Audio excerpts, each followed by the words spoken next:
कहानी की शुरुआत एक एम्बुलेंस से होती है जो पूरी स्पीड में हॉस्पिटल की तरफ जा रही होती है। एम्बुलेंस में एक युवा लड़का होता है जिसने उड़ने की कोशिश में बिल्डिंग से छलांग लगा दी थी, लेकिन हॉस्पिटल पहुंचने से पहले ही उसकी मौत हो चुकी होती है। डॉक्टर्स हैरान रह जाते हैं कि इतना स्वस्थ और मजबूत लड़का ऐसा कदम क्यों उठाएगा। जब वे उसका चेकअप करते हैं तो पता चलता है कि उसके सारे ऑर्गन्स बिल्कुल स्वस्थ हैं। इसलिए डॉक्टर्स फैसला करते हैं कि उसके ऑर्गन्स जरूरतमंद मरीजों को डोनेट कर दिए जाएं ताकि किसी की जान बच सके। ऑपरेशन शुरू होता है और उसके 6 ऑर्गन अलग अलग पेशेंट्स को ट्रांसप्लांट कर दिए जाते हैं। ऑपरेशन के बाद अचानक एक नर्स चीखते हुए ऑपरेशन रूम से बाहर भागती है। जब डॉक्टर्स अंदर जाकर देखते हैं तो उनके होश उड़ जाते हैं। लड़के का शरीर धीरे धीरे चादर के नीचे से गायब हो रहा होता है, जैसे वह हवा में बिखर रहा हो। उसके हाथ पर बना एक मिस्टीरियस टैटू भी धीरे धीरे मिट रहा होता है। डॉक्टर्स इतने डर जाते हैं कि उसे किसी भूत या पैरानॉर्मल चीज समझकर वहां से भाग निकलते हैं। एक हफ्ते बाद हमें एक खूबसूरत लड़की मिन्सू दिखाई देती है जो हॉस्पिटल में अपने फादर के साथ होती है। पता चलता है कि उसके दिल की सर्जरी हुई थी और उसे उसी रहस्यमय लड़के का हार्ट ट्रांसप्लांट किया गया था। डॉक्टर हैरान होता है क्योंकि ट्रांसप्लांट के बाद भी मिन्सू को कोई दर्द या कॉम्प्लिकेशन नहीं हो रही। डॉक्टर उससे पूछता है कि क्या उसे थकान या दर्द महसूस हो रहा है, लेकिन मिन्सू मुस्कुराकर कहती है कि वह बिल्कुल ठीक है और पहले से ज्यादा बेहतर महसूस कर रही है।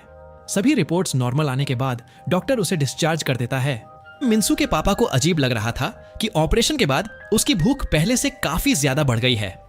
इसी दौरान उनकी नजर मिन्सू के हाथ पर बने एक अजीब से टैटू पर पड़ती है। जब वे उससे इसके बारे में पूछते हैं तो मिन्सू बताती है कि यह निशान हार्ट ट्रांसप्लांट के बाद अचानक दिखना शुरू हुआ था। उसे लगता है कि शायद यह ऑपरेशन का कोई साइड इफेक्ट हो। मिन्सू का सपना ओलंपिक बॉक्सिंग चैंपियन बनने का था, इसलिए वह दोबारा ट्रेनिंग शुरू करना चाहती थी, लेकिन उसके पापा उसे सख्ती से मना कर देते हैं। उनकी आंखों में आंसू आ जाते हैं क्योंकि मिन्सू की माँ और नानी दोनों ही हार्ट डिजीज की वजह से दुनिया छोड़ चुकी थीं। वे अपनी बेटी को भी खोना नहीं चाहते थे। पापा की बात मानकर मिन्सू चुप हो जाती है। थोड़ी देर बाद उसके पापा उसे टैक्सी के पैसे देते हैं और कहते हैं कि वह अकेले घर चली जाए क्योंकि उन्हें किसी काम से बाहर जाना था। पापा के जाते ही मिन्सू बोर होने लगती है। तभी उसकी नजर एक छोटे लड़के पर पड़ती है जो अकेले प्रैक्टिस कर रहा होता है। पापा की गैर मौजूदगी का फायदा उठाते हुए मिन्सू उस लड़के को ट्रेनिंग देने लगती है। वह हवा में उछलती है और बॉक्सिंग बैग पर किक मारती है। उसकी किक इतनी जबरदस्त होती है कि बॉक्सिंग बैग हवा में दूर जाकर फट जाता है। धमाके की आवाज सुनकर उसके पापा भी तुरंत वहां पहुंच जाते हैं। मिन्सू खुद समझ नहीं पाती कि अभी क्या हुआ। सिचुएशन संभालने के लिए वह तुरंत उस छोटे लड़के की तरफ इशारा करके अब मिन्सू पूरी तरह उलझन में थी कि आखिर उसके अंदर सुपरमैन जैसी ताकत कैसे आ गई। असल में उसके भीतर कुछ बदल चुका था। रास्ते में उसकी नजर स्कूल से घर लौट रही कुछ लड़कियों पर पड़ती है। उन्हें साथ हंसते बोलते देखकर मिन्सू उदास हो जाती है क्योंकि उसका कोई दोस्त नहीं था। मिन्सू अपना मूड ठीक करने के लिए रनिंग शुरू करती है, लेकिन कुछ ही सेकंड्स में उसे एहसास होता है कि उसके अंदर कोई अलग ही शक्ति आ चुकी है। वह इतनी तेज दौड़ने लगती है कि एक मोटरसाइकिल को भी पीछे छोड़ देती है। जो लंबा रास्ता लोगों को कई मिनट में तय करना पड़ता था, मिन्सू उसे पलक झपकते ही पार कर लेती है। सिर्फ स्पीड ही नहीं, उसकी जंपिंग पावर भी कमाल की हो चुकी थी। वह इतनी ऊंची छलांग लगाती है जैसे कोई सुपर हीरो हो। लेकिन अचानक उसके सामने एक बड़ी ट्रक आ जाती है। वह रुकने की कोशिश करती है, पर अब उसके पास मानो ब्रेक ही नहीं थे। वह सीधा ट्रक से टकरा जाती है। हैरानी की बात यह थी कि मिन्सू को एक खरोंच तक नहीं आती, जबकि ट्रक पलटने वाला होता है। मिन्सू अपनी जबरदस्त ताकत से ट्रक को संभाल लेती है। इसी दौरान एक और कहानी चल रही होती है। एक बुजुर्ग आदमी जो पूरे 1 साल से कोमा में था, ऑपरेशन के बाद अचानक होश में आ जाता है।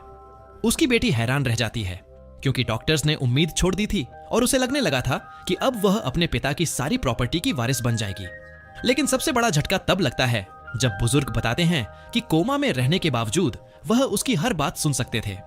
अब वह एक जवान आदमी की तरह लगातार खाना खा रहे थे और पहले से कहीं ज्यादा एनर्जेटिक नजर आ रहे थे। परेशान बेटी हॉस्पिटल जाकर डॉक्टर से जवाब मांगती है। डॉक्टर बताता है कि ऑपरेशन के दौरान उसके पिता को उसी मिस्टीरियस लड़के का पैनक्रियास ट्रांसप्लांट किया गया था। डॉक्टर के अनुसार इससे स्वास्थ्य में सुधार आना सामान्य था। अगली सुबह मिन्सू अपने पापा को काम पर छोड़ने जाती है। जाते समय पापा उसे फिर से चेतावनी देते हैं कि ज्यादा मत दौड़ना, यह तुम्हारी सेहत के लिए ठीक नहीं है। लेकिन जैसे ही पापा जाते हैं, मिन्सू दोबारा अपनी पावर्स को टेस्ट करने निकल पड़ती है। वह एक लंबी सड़क पर खड़ी होकर अपनी स्पीड चेक करने वाली होती है कि उसे महसूस होता है कोई उसे छिपकर मोबाइल से रिकॉर्ड कर रहा है। जैसे ही वह उस आदमी की तरफ देखती है, वह तुरंत छिप जाता है। लेकिन कुछ पल बाद जब वह दोबारा झांकता है, मिन्सू पलक झपकते ही उसके सामने पहुंच जाती है। गुस्से में वह उसका हाथ पकड़ लेती है और लगभग तोड़ने ही वाली होती है। तभी उसकी नजर उस आदमी के हाथ पर पड़ती है। मिन्सू को जब पता चलता है कि जी सांग नामक इस लड़के के हाथ पर भी बिल्कुल उसी तरह का टैटू है, तो वह उससे बैठकर बात करने लगती है। मिस्टीरियस लड़का बताता है कि उसके अंदर उसी सुपर ह्यूमन लड़के का लंग ट्रांसप्लांट हुआ था और उसके बाद से वह हवा को कंट्रोल कर सकता है। यह सुनकर मिन्सू और भी ज्यादा हैरान हो जाती है। अपनी बात साबित करने के लिए वह एक गहरी सांस लेता है और जोर से फूंक मारता है। अगले ही पल पूरी सड़क पर एक जबरदस्त हवा का तूफान उठ जाता है, जो आसपास की हर चीज को उड़ा देने के लिए काफी था।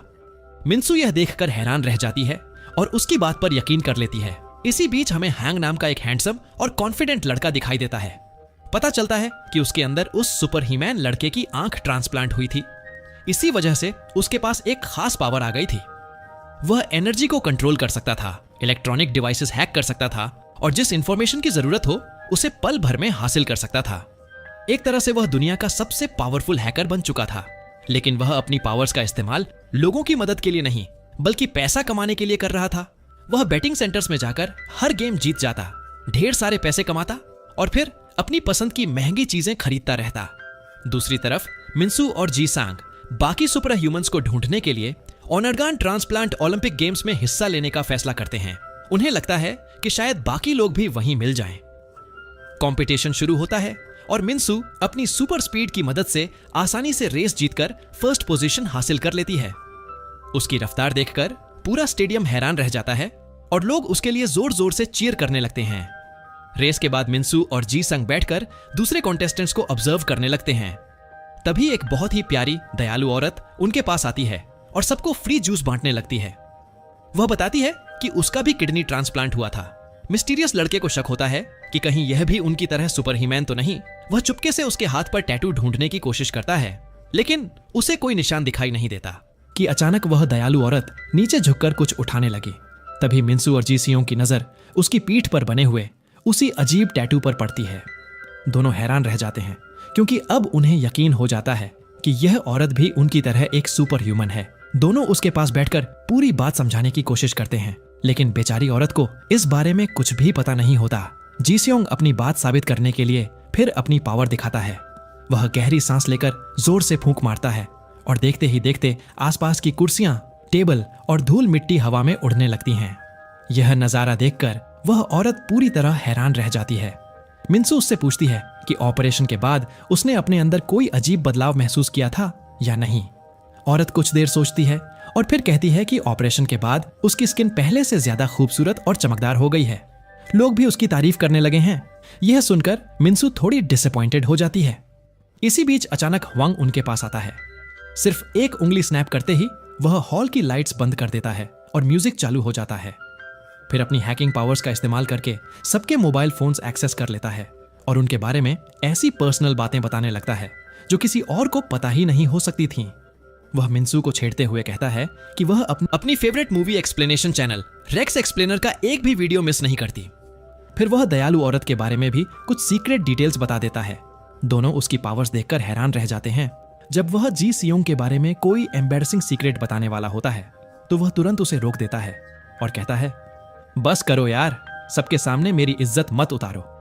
यह सुनकर सब लोग हंसने लगते हैं। इसके बाद वह अपना इंट्रोडक्शन देता है।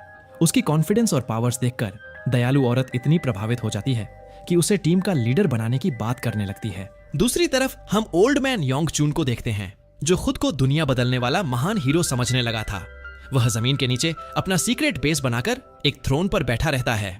उसकी बेटी एक बिजनेसमैन को उसके पास लाती है ताकि दोनों मिलकर कोई प्रोजेक्ट कर सकें और बहुत पैसे कमा सकें।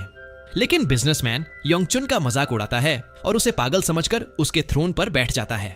यह देखकर योंगचुन गुस्से से भर जाता है। दोनों के बीच झगड़ा शुरू हो जाता है और बिजनेसमैन उसे कमजोर समझकर धक्का देने लगता है। तभी योंग उसकी गर्दन पकड़ लेता है और अचानक बिजनेसमैन की लाइफ एनर्जी उसके शरीर से निकलने लगती है। जितने ज्यादा लोगों की सोल बूढ़ा योंगचुन खींचता है, उतना ही जवान होता चला जाता है। इसी पल उसे पता चलता है कि उसकी सुपर पावर लोगों की लाइफ एनर्जी एब्जॉर्ब करना है। अपनी पावर टेस्ट करने के लिए वह एक पेड़ को छूता है और उसकी सारी ताकत खींच लेता है। पेड़ तुरंत सूखकर मर जाता है और योंगचन खुशी से झूम उठता है। यह सब देखकर उसकी बेटी शॉक हो जाती है। वह सीधे हॉस्पिटल जाकर डॉक्टर से उस मिस्टीरियस सुपर ह्यूमन डोनर के बारे में पूछती है। डॉक्टर बताता है कि उस आदमी के 6 अलग अलग ऑर्गन्स 6 लोगों को ट्रांसप्लांट किए गए थे और उनमें से एक उसके पिता भी हैं। तब उस लड़की को समझ आ जाता है कि सिर्फ उसके पिता ही नहीं बल्कि बाकी 5 लोगों के पास भी सुपर पावर्स होंगी। लालच में आकर वह अपने असिस्टेंट को उन सभी को ढूंढने का हुक्म देती है। इसी दौरान एक फैक्ट्री में काम करने वाले वर्कर्स दिखाई देते हैं। अचानक एक मजदूर का भयानक एक्सीडेंट हो जाता है और वह बुरी तरह घायल हो जाता है। सब लोग एम्बुलेंस बुलाने के लिए भागते हैं, लेकिन तभी उनका मैनेजर सामने आता है, जिसके हाथ पर भी वही मिस्टीरियस टैटू बना हुआ होता है। मैनेजर घायल आदमी पर अपना हाथ रखता है और देखते ही देखते उसकी सारी चोट ठीक हो जाती है। तब पता चलता है कि उस मैनेजर को उस सुपर ह्यूमन का लिवर ट्रांसप्लांट हुआ था और उसकी खास ताकत है किसी भी इंसान को छूकर उसकी इंजरीज और बीमारियों को ठीक कर देना। लेकिन हर बार किसी को ठीक करने के बाद वह खुद बहुत थक जाता था और नॉर्मल होने के लिए उसे पानी पीना पड़ता था। धीरे धीरे पता चलता है कि जितने ज्यादा लोगों को वह हील करता है उतना ही ज्यादा पानी उसे चाहिए होता है। अगले दिन मिन्सू और जी सांग अपनी सुपर पावर्स के साथ मस्ती कर रहे होते हैं। तभी अचानक जी सांग को जोर की छींक आ जाती है और हवा के झोंके से मिन्सू दूर जाकर गिर जाती है। लेकिन मिन्सू बिना किसी नुकसान के वापस उसके पास आ जाती है और मजाक में कहती है कि तुम्हारी पावर बेकार है, मेरा कुछ नहीं उखाड़ पाई। दोनों बैठकर बातें करने लगते हैं। जी संग उससे उसकी जिंदगी के बारे में पूछता है। मिन्सू उदास होकर बताती है कि दिल की बीमारी की वजह से वह अपनी पढ़ाई पूरी नहीं कर पाई। तब से उसके कोई दोस्त भी नहीं बने और वह हमेशा अकेला महसूस करती रही। तभी वह किम वहां पहुंचती है और एक्साइटेड होकर कहती है कि उसने आखिरकार अपनी सुपर पावर ढूंढ ली है। फिर वह जूस के कुछ कार्टन्स उठाती है और बड़े कॉन्फिडेंस से दिखाती है। लेकिन उसकी पावर देखकर सब कंफ्यूज्ड रह जाते हैं। वह खुद भी निराश होकर कहती है, यार मेरे पास भी टैटू है, लेकिन तुम लोगों जैसी कोई सुपर पावर क्यों नहीं है? मैं किस काम की हूं फिर? इसी बीच मिन्सू के फोन पर हुआंग का मैसेज आता है। मैसेज में लिखा होता है कि वह मुसीबत में है और उसे बचाने की जरूरत है। तब पता चलता है कि एक गैंग लीडर ने उसे किडनैप कर लिया है। दरअसल हुआंग अपनी हैकिंग और प्रिडिक्शन पावर्स का इस्तेमाल करके बार बार उसकी बेटिंग शॉप से पैसे जीत रहा था। गैंग लीडर को शक हो गया था कि कुछ गड़बड़ है, इसलिए उसने उसे उठवा लिया था। थोड़ी देर बाद जी सानग वहां पहुंचता है। हुआंग उसे देखकर खुश हो जाता है और सोचता है कि अब वह उसे बचा लेगा। लेकिन जी सांग अचानक पेट खराब होने का नाटक करता है और सीधा बाथरूम की तरफ भाग जाता है। कुछ देर बाद मिन्सू भी वहां पहुंच जाती है और गैंग वालों से कहती है कि हुआंग को तुरंत छोड़ दो। वह उन्हें वार्निंग देती है कि वह मार्शल आर्ट्स में एक्सपर्ट है, लेकिन गैंग लीडर उसकी बात पर हंसने लगता है और उसका मजाक उड़ाता है। तभी जी सांग बाथरूम से बाहर आता है। वह तो चुपचाप निकलकर जाना चाहता था, लेकिन मिन्सू उसे रोक लेती है। फिर वह आंटी किम सियोन से एक स्ट्रॉ लेती है और उस स्ट्रॉ को जी संग की नाक में डाल देती है ताकि वह अपनी पावर यूज कर सके। अगले ही पल उसे जोर की छींक आती है और उसकी हवा वाली पावर पूरी गैंग को हवा में उड़ा देती है। मिन्सू तुरंत मौका देखकर हुआंग को आजाद करवा लेती है और सब वहां से भागने लगते हैं, लेकिन गैंग वाले भी उनके पीछे पड़ जाते हैं। मजबूरन मिन्सू अपनी सुपर स्ट्रेंथ यूज करती है। वह सबको एक गाड़ी में बिठाती है और उस गाड़ी को धक्का देकर खुद ही उसके साथ दौड़ने लगती है। कुछ ही पलों में वह गाड़ी को इतनी तेज रफ्तार से शहर की सड़कों पर घुमा रही होती है कि बाकी सब लोग डर के मारे चीखने लगते हैं। हुआंग ट्रैफिक सिग्नल्स हैक करके सारे रास्ते क्लियर कर देता है ताकि उनकी गाड़ी किसी और व्हीकल से न टकराए। मिन्सू पूरी स्पीड में रोड के स्पीड ब्रेकर्स और बम्प्स क्रॉस करती रहती है, जिससे सब लोग हवा में उछलते रहते हैं। इसी दौरान मिन्सू के फोन पर उसके पापा का कॉल आता है।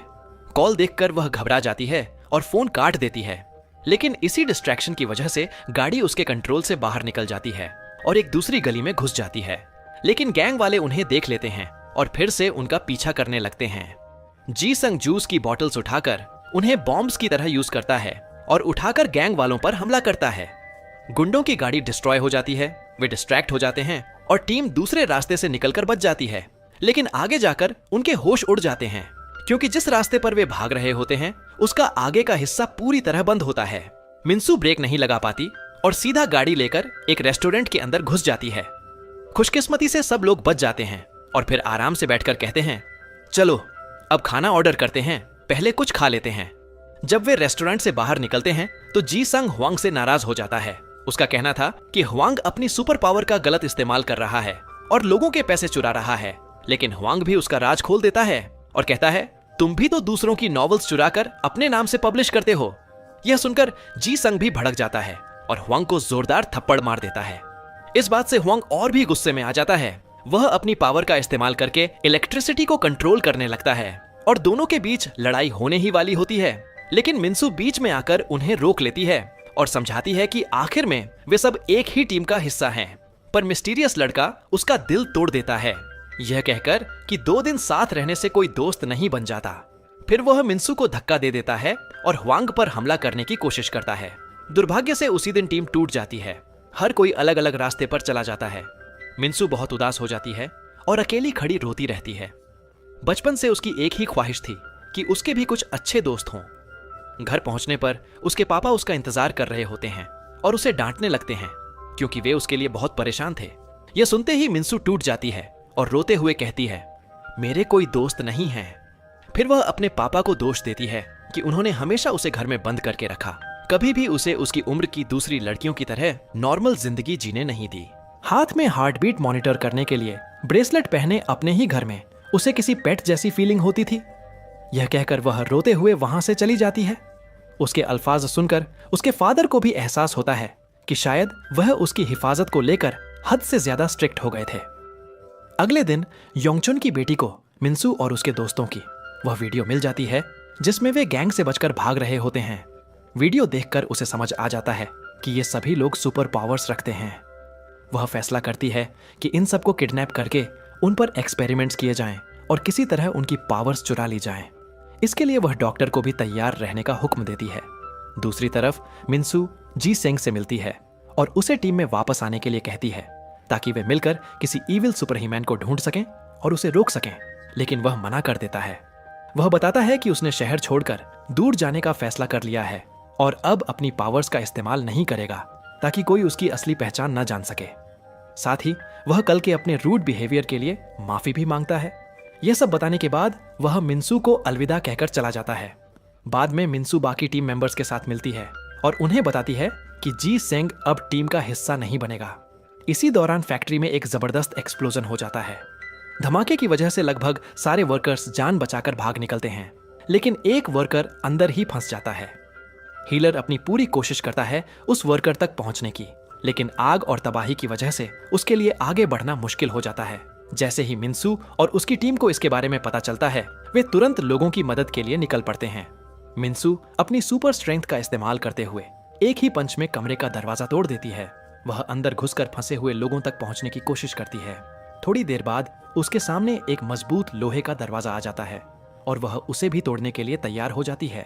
तभी हांग वहां पहुंच जाता है और सिस्टम को हैक करके दरवाजा खोल देता है। हीलर याक्सून उन सबको देखकर हैरान रह जाता है और समझ जाता है कि ये लोग भी उसकी तरह सुपर पावर्स रखते हैं, लेकिन पूरी जगह धुएं से भर जाती है और किसी को कुछ दिखाई नहीं देता। तभी जी संग भी वहां आ जाता है। टीम उसे देखकर बहुत खुश हो जाती है क्योंकि वह वापस लौट आया था। सबको लगता है कि अब वह वर्कर को बचा लेगा। वह बड़े कॉन्फिडेंस के साथ रूम के अंदर जाता है, लेकिन कुछ ही पलों बाद बाहर वापस आ जाता है। पता चलता है कि अंदर इतना अंधेरा और धुआं है कि उसे कुछ भी दिखाई नहीं दे रहा। हांग कहता है कि वह उसे गाइड करेगा, लेकिन जी सांग उसके अंडर काम करने से मना कर देता है और दोनों बहस करने लगते हैं। पहली बार आंटी किम को भी गुस्सा आ जाता है। वह जोर से डांटते हुए कहती है कि पहले वर्कर को बचाओ। इसके बाद मिन्सू और जी संग मिलकर काम करने का फैसला करते हैं। दोनों अंदर जाते हैं और हांग उन्हें लगातार रास्ता बताता रहता है। आखिरकार वे वर्कर तक पहुंच जाते हैं और उसे समय रहते बाहर निकाल लाते हैं, लेकिन वर्कर बेहोश होता है और उसकी जान अभी भी खतरे में होती है। अब हीलर याक्सियन अपनी पावर का इस्तेमाल करता है। वह वर्कर का हाथ पकड़ता है और उसे पूरी तरह हील कर देता है। यह देखकर सभी हैरान रह जाते हैं कि वह भी उनकी तरह एक सुपर ह्यूमन है। हीलिंग के बाद याक्सियन बहुत कमजोर हो जाता है और जमीन पर गिर पड़ता है। वह बार बार पानी मांगता है। हांग उसके लिए पानी लेने दौड़ता है, लेकिन वापस आने में देर हो जाती है। आंटी किम घबरा जाती है, याक्सून का हाथ पकड़कर रोने लगती है और जी सोंग से उसकी मदद करने की गुजारिश करती है। तभी उसके हाथ पर बना हुआ टैटू चमकने लगता है। अचानक वह जी सेंग की एनर्जी को याक्सून के शरीर में ट्रांसफर कर देती है। याक्सून तुरंत होश में आ जाता है और फिर से नॉर्मल हो जाता है। यह देखकर सब लोग शॉक हो जाते हैं और समझ जाते हैं कि आंटी किम की असली सुपर पावर दूसरों के बीच एनर्जी ट्रांसफर करना है। फिर सब मिलकर उस वर्कर को उठाते हैं ताकि अगले एक्सप्लोजन से पहले फैक्ट्री से बाहर निकल सकें। लेकिन तभी उन्हें एहसास होता है कि हांग अभी तक वापस नहीं आया। दूसरी तरफ हांग बाहर निकलने की कोशिश कर रहा होता है, लेकिन जैसे ही वह इलेक्ट्रिक वायर और स्पार्क्स देखता है उसे अपना बचपन याद आ जाता है। पता चलता है कि बचपन में उसे जोर का इलेक्ट्रिक शॉक लगा था और उसके दोस्त उसे वहीं छोड़कर भाग गए थे। तभी से उसे बिजली का फोबिया हो गया था। उसी हादसे में उसकी आंख भी डैमेज हो गई थी। आखिरकार जी संग अपनी जान जोखिम में डालकर अंदर जाता है। वह अपनी विंड पावर से सारा धुआं उड़ा देता है, हांग को पकड़ता है और उसका दम घुटने से पहले उसे सुरक्षित बाहर ले आता है।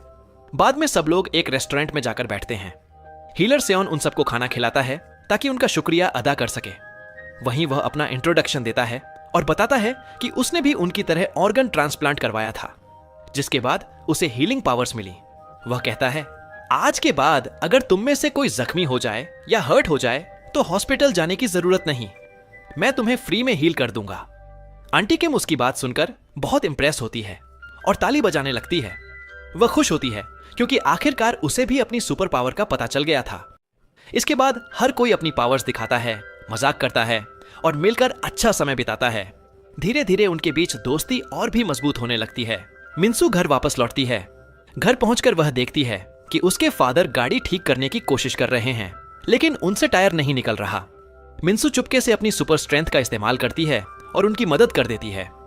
बिना उन्हें पता चले उसके फादर समझते हैं कि यह सब उन्होंने खुद किया है और फख्र से कहते हैं, देखा, तुम्हारा बाप अभी भी पहले जैसा ताकतवर है। अगले दिन बूढ़ा योंगचुन अपनी फैक्ट्री जाता है ताकि उन वर्कर्स से मिले जिनकी जान खतरे में थी। वहां वह हीलर सियोन से मिलता है और उसका शुक्रिया अदा करता है। लेकिन जैसे ही उसकी नजर हीलर के हाथ पर बने टैटू पर पड़ती है, उसे समझ आ जाता है कि हीलर भी उसी की तरह एक सुपर ह्यूमन है। वह आराम से उसका नाम और कुछ और मालूमात पूछता है और फिर मुस्कुराते हुए वहां से चला जाता है। उसकी मुस्कुराहट से साफ लग रहा होता है कि वह कोई खतरनाक प्लान बना रहा है। और वाकई कुछ ही देर बाद उसकी बेटी हीलर को पकड़ लेती है। वह उसे हॉस्पिटल ले जाती है, बेड पर बांध देती है और उस पर एक्सपेरिमेंट्स करने की तैयारी करती है। सबसे हैरानी की बात यह होती है कि वह उसे एनेस्थीसिया तक नहीं देती, जिससे पता चलता है कि वह कितनी बेरहम और पागल हो चुकी है। लेकिन तभी योंगचन वहां आ जाता है और उसे रोक देता है। फिर वह हीलर के पास जाकर उसकी गर्दन पर हाथ रखता है ताकि उसकी लाइफ एनर्जी अब्सॉर्ब कर सके, लेकिन इस बार कुछ भी नहीं होता। बूढ़ा हैरान रह जाता है। तब उसे एहसास होता है कि उसकी पावर दूसरे सुपर ह्यूमंस पर काम नहीं करती। इस बात की तस्दीक करने के लिए वह एक नर्स पर अपनी पावर यूज करता है। इस बार उसकी पावर काम कर जाती है और वह नर्स की पूरी लाइफ एनर्जी अब्सॉर्ब कर लेता है। इसके बाद वह डॉक्टर को हुक्म देता है कि हीलर के लिवर का एक हिस्सा उसके जिस्म में ट्रांसप्लांट किया जाए। डॉक्टर डर जाता है और मजबूरन उसकी बात मान लेता है। ऑपरेशन कर दिया जाता है। योंगचन की बेटी इस बात पर बहुत गुस्सा हो जाती है क्योंकि उसका पूरा प्लान खराब हो गया था। गुस्से में आकर वह अपने असिस्टेंट को हुक्म देती है कि आज ही बाकी सारे सुपर ह्यूमंस को पकड़ कर लाया जाए। असिस्टेंट अपनी गैंग के साथ जाकर जी संग को पकड़ लेता है और उसके चेहरे पर एक कपड़ा रख देता है, जिससे वह बेहोश होकर जमीन पर गिर जाता है। अब बारी आती है हमारी हीरोइन मिन्सू की। वह उनसे लड़ने के लिए तैयार हो जाती है, लेकिन तभी उसके फादर उसे देख लेते हैं और फौरन उसकी तरफ भागते हुए आते हैं। वह कहते हैं, ये लोग तुम्हें तंग करने आए हैं क्या? वह अपने बॉक्सिंग वाले कपड़े पहनकर उनके सामने खड़े हो जाते हैं और वार्निंग देते हैं कि जो भी उनकी बेटी के पास आने की कोशिश करेगा उसका बुरा हाल कर देंगे। वह उन्हें मारने की कोशिश करते हैं, लेकिन उनका जूता फिसल जाता है और वह गिरते गिरते बचते हैं। गैंग वाले उनका मजाक उड़ाने लगते हैं। मिन्सू मौका देखकर अपनी सुपर पावर यूज करती है और पलक झपकते ही 2 आदमियों को गिरा देती है। सब कुछ इतनी तेजी से होता है कि उसके फादर को कुछ पता ही नहीं चलता। वह वापस अपनी जगह पर आ जाती है। उसके फादर हैरान रह जाते हैं और समझते हैं कि यह सब उन्होंने खुद किया है। मिन्सू मुस्कुराकर उन्हें इसी खुशफहमी में छोड़ देती है कि सारी लड़ाई उन्होंने खुद जीती है। इसी दौरान हम देखते हैं कि उसके सुपर हीरो दोस्त किडनैप हो चुके होते हैं और जमीन के नीचे एक सीक्रेट अंडरग्राउंड फैसिलिटी में कैद रखे गए होते हैं। यह सब उस साइको लड़की का काम था। वह डॉक्टर के पास जाकर उससे झगड़ती है और कहती है कि जल्दी से इन सब पर एक्सपेरिमेंट्स शुरू करो। वह डॉक्टर को बताती है कि उसका बाप अब उसके किसी काम का नहीं रहा क्योंकि वह बूढ़ा हो चुका है। लेकिन डॉक्टर उसका मजाक उड़ाकर कहता है, बूढ़ा कौन है? तुम खुद देख लो। जब वह अंदर जाती है तो हैरान रह जाती है। उसका बाप योंग अब बूढ़ा नहीं रहता, बल्कि एक जवान, ताकतवर और हैंडसम आदमी बन चुका होता है। वह अपनी आंखों पर यकीन नहीं कर पाती और डर जाती है। योंग अपनी नई पावर्स टेस्ट करने का फैसला करता है। वह आईने के सामने खड़ा होता है और एक मुक्के से आईना तोड़ देता है। शीशा उसके हाथ को काट देता है, लेकिन कुछ ही लम्हों में जख्म खुद ब खुद भर जाता है। वह खुश हो जाता है, लेकिन उसकी बेटी अब उसे खत्म करना चाहती थी। वह अपने असिस्टेंट और उसके आदमियों को भेजती है ताकि उसे पकड़कर उस पर एक्सपेरिमेंट्स किए जा सकें। विलन इस बात से खुश हो जाता है क्योंकि उसे अपनी नई पावर्स टेस्ट करने का मौका मिल जाता है। वह उनमें से एक आदमी को पकड़कर सिर्फ एक ही मुक्के में दूर फेंक देता है। सब लोग उसकी जबरदस्त ताकत देखकर डर जाते हैं। दूसरी तरफ हांग कैद में बंद होता है और अपनी पावर यूज करने की कोशिश करता है, लेकिन किडनैपर्स ने उसकी उंगलियां बांध रखी होती हैं, इसलिए वह फिंगर स्नैप नहीं कर सकता। फिर उसके दिमाग में एक आइडिया आता है। वह पैर की उंगली से स्नैप करने की कोशिश करता है। शॉकिंगली उसका प्लान काम कर जाता है और वह सिक्योरिटी सिस्टम हैक करके सेल का दरवाजा खोल देता है। वह बहुत खुश होता है, लेकिन उसकी बदकिस्मती देखिए कि उसी वक्त नर्सेस अंदर आ जाती हैं। मगर हांग वक्त जाया नहीं करता। भागने से पहले वह बाकी सुपर हीरोज के सेल्स के दरवाजे भी खोल देता है और मिन्सू को एक मैसेज भेजता है कि वह फौरन आकर उन सबको बचाए। मिन्सू को जैसे ही मैसेज मिलता है, वह हैरान रह जाती है कि उसके दोस्त खतरे में हैं और फौरन उनकी मदद के लिए जाने का फैसला करती है। इसी वक्त उसके फादर उसे देख लेते हैं और कहते हैं, मुझे पहले से सब पता था। मिन्सू परेशान हो जाती है। वह उन्हें थोड़ा सा बेवकूफ बनाने का फैसला करती है और कहती है, उन गुंडों ने मेरे दोस्तों को किडनैप कर लिया है। यह सुनते ही उसके फादर गुस्से में आ जाते हैं और फौरन उसकी मदद करने के लिए तैयार हो जाते हैं। दोनों गाड़ी में बैठकर मिलकर अपने दोस्तों को बचाने के लिए निकल पड़ते हैं। दूसरी तरफ डॉक्टर हांग को ऑपरेशन थिएटर में ले जाता है ताकि उसकी कॉर्निया निकालकर विलेन को ट्रांसप्लांट कर सके। हांग जोर जोर से रोता और चिल्लाता है, प्लीज मेरी जान ले लो, लेकिन मेरी आई साइट मत लो। मगर वहां मौजूद किसी शख्स को उसकी बात की परवाह नहीं होती। डॉक्टर ऑपरेशन करने में कामयाब हो जाता है। जल्दी ही उसे एहसास होता है कि अब वह एनर्जी और इलेक्ट्रॉनिक डिवाइसेस को कंट्रोल कर सकता है। कुछ देर बाद हांग होश में आता है। उसकी आंखों पर पट्टी बंधी होती है और वह दर्द से कराह रहा होता है। तभी उसे अपने पास हीलर की आवाज सुनाई देती है। हीलर उसे बताता है कि विलेन ने उसकी सारी पावर्स छीन ली हैं। अब वह बूढ़ा और कमजोर हो चुका है। इसके बाद हीलर उसका हाथ पकड़ता है और अपनी बची हुई आखिरी ताकत इस्तेमाल करके उसकी जख्मी आंख को ठीक करने की कोशिश करता है। इधर विलेन योंग चन अपनी ऑर्गेनाइजेशन के मेंबर्स की एक बड़ी मीटिंग बुलाता है। वह अपने शाही थ्रोन पर बैठकर सबके सामने आता है, लेकिन जब लोग उसे देखते हैं तो पहचान ही नहीं पाते, क्योंकि अब वह जवान और ताकतवर नजर आ रहा होता है। विलेन उन्हें अपनी पावर दिखाने का फैसला करता है। वह हवा में उड़ने लगता है, बहुत ऊंचा जंप करता है और अपने हाथ से एक मजबूत पिलर तोड़ देता है। उसे लगता है कि सब लोग उससे इंप्रेस हो जाएंगे, लेकिन उल्टा सब उसे देखकर डर जाते हैं। इसलिए अब वह एक मजूर आदमी के पास जाता है और कुछ ही लम्हों में वह आदमी दोबारा अपने पैरों पर खड़ा हो जाता है। फिर विलेन एक और औरत के पास जाता है जिसकी बेटी बीमार होती है। वह उसकी नेगेटिव एनर्जी को एब्जॉर्ब कर लेता है और उसकी बेटी ठीक हो जाती है। यह देखकर सब लोग उसके नाम के नारे लगाने लगते हैं और आखिरकार उस पर यकीन कर लेते हैं। इसी दौरान मिन्सू और उसके फादर भी वहां पहुंच जाते हैं। विलेन उनकी मौजूदगी महसूस कर लेता है और मुस्कुराकर उनका वेलकम करता है। वह एक्टिंग करता है जैसे वह मिन्सू के फादर का बहुत बड़ा फैन हो और सिर्फ उनसे मिलना चाहता हो, लेकिन असल में उसका मकसद मिन्सू के फादर की लाइफ एनर्जी अब्सॉर्ब करना होता है। तभी मिन्सू उसके हाथ पर बना हुआ टैटू देख लेती है। वह बिना देर किए उसे एक जबरदस्त मुक्का मारती है। मुक्का इतना ताकतवर होता है कि विलेन का हाथ टूट जाता है, लेकिन विलेन हीलर वाली पावर यूज करके अपना हाथ फिर से ठीक कर लेता है और कहता है कि वह जल्दी ही उसका सुपर पावर्ड हार्ट निकालकर इसका रिवेंज लेगा। यह सुनते ही उसके फादर गुस्से में आ जाते हैं और उसे सबक सिखाने का फैसला कर लेते हैं। वह अपने बॉक्सिंग वाले कपड़े पहनकर विलेन से लड़ने के लिए तैयार हो जाते हैं, लेकिन मिन्सू फौरन उनका हाथ पकड़कर रोक लेती है और कहती है, इस आदमी के साथ मजाक नहीं किया जा सकता। तभी आंटी किम और जी संग भी वहां पहुंच जाते हैं। वे कैद से बचकर निकल आए होते हैं। मिन्सू उन्हें देखकर खुश हो जाती है। विलेन को गुस्सा आ जाता है कि सब लोग उसे इग्नोर कर रहे हैं, जैसे वह वहां मौजूद ही ना हो। फिर वह हांग की पावर यूज करता है और सबको बताता है कि उसने उसकी एनर्जी और एबिलिटीज अब्सॉर्ब कर ली हैं। यह सुनकर हीरोज हैरान रह जाते हैं, क्योंकि इसका मतलब था कि विलन अब तक उनमें से 2 सुपर हीरोज की पावर्स हासिल कर चुका था। मिन्सू के पापा अटैक करते हैं, लेकिन योंग उन्हें हवा में उठाकर दूर फेंक देता है। मिन्सू उन्हें बचा लेती है, लेकिन अचानक योंग मिन्सू के पीछे से आकर उसे दूर फेंक देता है। मिन्सू को अब समझ आता है कि वह उसकी तरह ही सुपर स्पीड और पावर रखता है। दोनों के बीच जबरदस्त फाइट शुरू हो जाती है। उनकी ताकत इतनी ज्यादा होती है कि उनके आसपास के साथी भी हवा में उड़ने लगते हैं।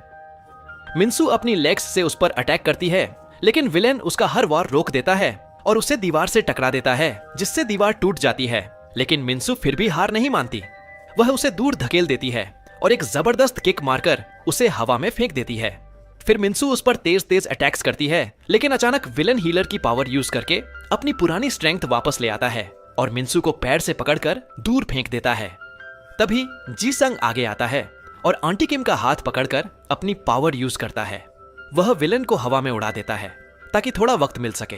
किम इस मौके का फायदा उठाती है और अपना हाथ पकड़कर मिन्सू को एनर्जी ट्रांसफर करने की कोशिश करती है ताकि उसकी स्ट्रेंथ वापस आ जाए। लेकिन अचानक वहां हांग आ जाता है और डॉक्टर भी उसके साथ होता है।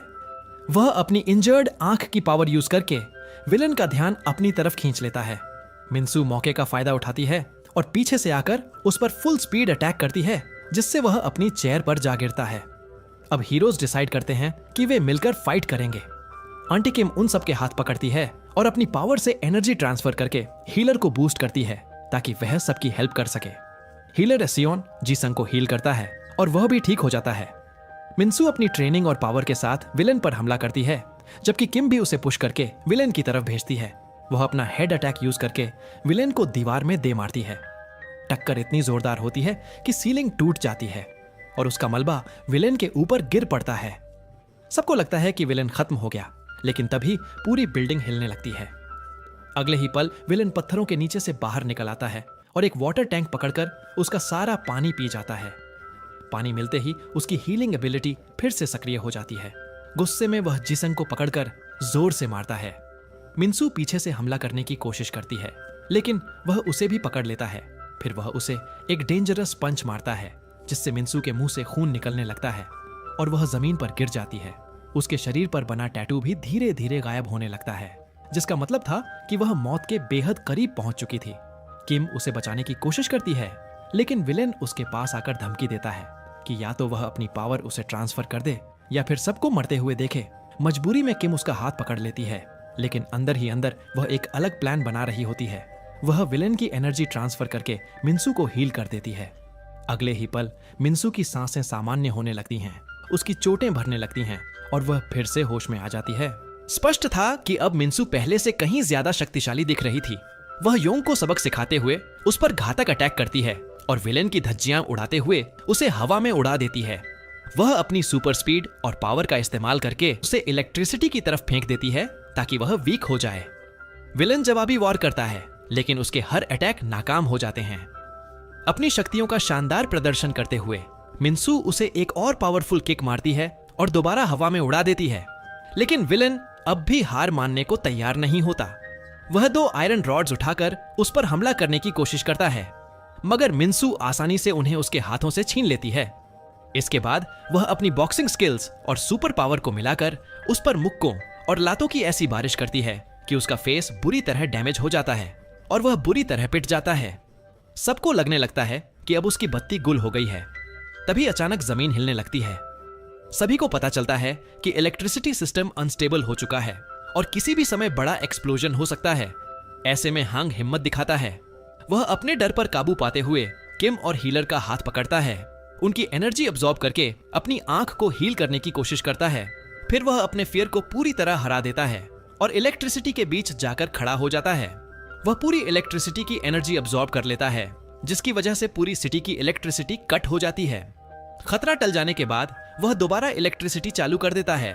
पहली बार जीसंग भी उससे प्रभावित होता है, उसका सम्मान करता है और उससे हाथ मिलाता है। हीरोज अपनी जीत का जश्न मनाते हैं। वे एक सर्कल बनाकर एक दूसरे का हाथ पकड़ते हैं और अपनी इंजरीज हील करते हैं।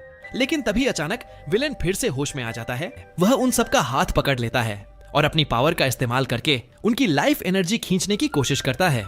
इस बार ऐसा लगता है कि वह कामयाब हो जाएगा, लेकिन तभी मिन्सू जोर से चिल्लाती है, पापा मुझे बचाओ। अचानक मिन्सू के पापा वहां पहुंच जाते हैं और विलेन को एक जबरदस्त मूव सुप्लेक्स जैसा मारकर दूर फेंक देते हैं।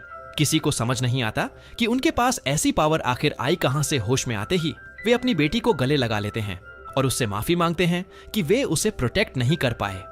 मिन्सू इस मौके का फायदा उठाकर अपने साथियों का हाथ पकड़ लेती है। सबकी पावर वापस आ जाती है और सभी पूरी तरह हील हो जाते हैं। इसके बाद मिन्सू के पापा विलेन से लड़ने आगे बढ़ते हैं, लेकिन तभी सबको शॉक लगता है जब वे देखते हैं कि विलेन फिर से बूढ़ा हो गया है।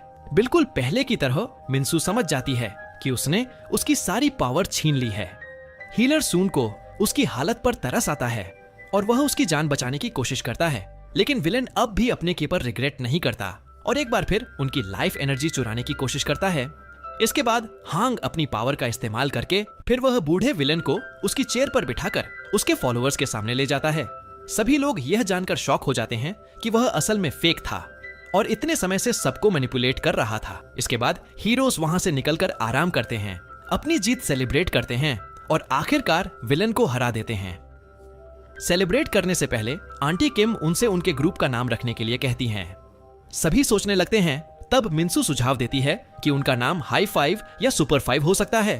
सबको यह आइडिया पसंद आ जाता है और वे अपने ग्रुप का नाम हाई फाइव रख लेते हैं। इसके बाद वे सभी हॉस्पिटल जाते हैं और एक इंजर्ड पेशेंट को हील करते हैं जो कोमा में था। उसकी वाइफ उसे दोबारा देखकर बहुत खुश हो जाती है और उसे गले लगा लेती है। आखिर में सभी यह फैसला करते हैं कि वे हमेशा फ्रेंड्स रहेंगे, मिलकर दुनिया को प्रोटेक्ट करेंगे और पीस बनाए रखेंगे। और इसी के साथ उनकी स्टोरी एक हैप्पी एंडिंग पर खत्म हो जाती है।